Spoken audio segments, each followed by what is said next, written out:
रामायण में विभिन्न पात्रों का उल्लेख मिलता है, जिसमें एक सबरी थी।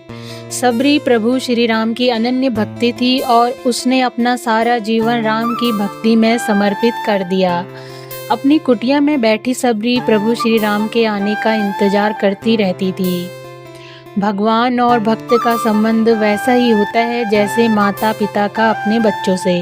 जो भी भक्त सच्ची श्रद्धा से भगवान की स्तुति करता है, उस पर उनकी कृपा अवश्य होती है। उसी तरह सबरी पर भी श्री राम की कृपा हुई और उनसे मिलने पहुँचे। लेकिन क्या आप जानते हैं, सबरी जीवन भर श्री राम की प्रतीक्षा क्यों करती रही? आइए जानते हैं श्री राम और सबरी की ये पौराणिक कथा। पौराणिक कथा के अनुसार सबरी भील समाज से थी। भील समाज में किसी भी शुभ अवसर पर पशुओं की बलि दी जाती थी, लेकिन सबरी को पशु पक्षियों से बहुत स्नेह हुआ करता था। इसलिए पशुओं को बलि से बचाने के लिए सबरी ने विवाह नहीं किया और ऋषि मतंग की शिष्य बन गई और ऋषि मतंग से धर्म और शास्त्रों का ज्ञान प्राप्त किया।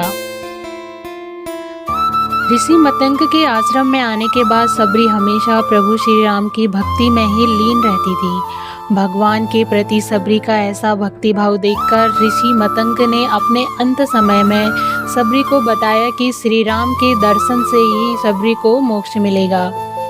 यह सुनकर सबरी रोज अपनी कुटिया के रास्ते में आने वाले पत्थरों और कांटों को हटाने लगी, ताकि श्री राम के पैरों में चुभे नहीं। सबरी रोज ताजे फल और बेर तोड़कर श्री राम के लिए रखती थी। जीवन भर राम की प्रतीक्षा में बैठी सबरी की मुराद आखिर पूरी हुई।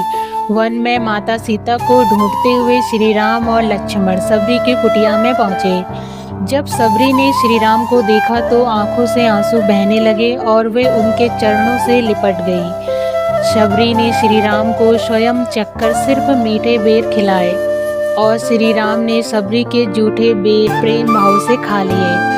सबरी के ऐसे असीम भक्ति प्रेम भाव से श्री राम बहुत प्रसन्न हुए और सबरी को मोक्ष प्रदान किया।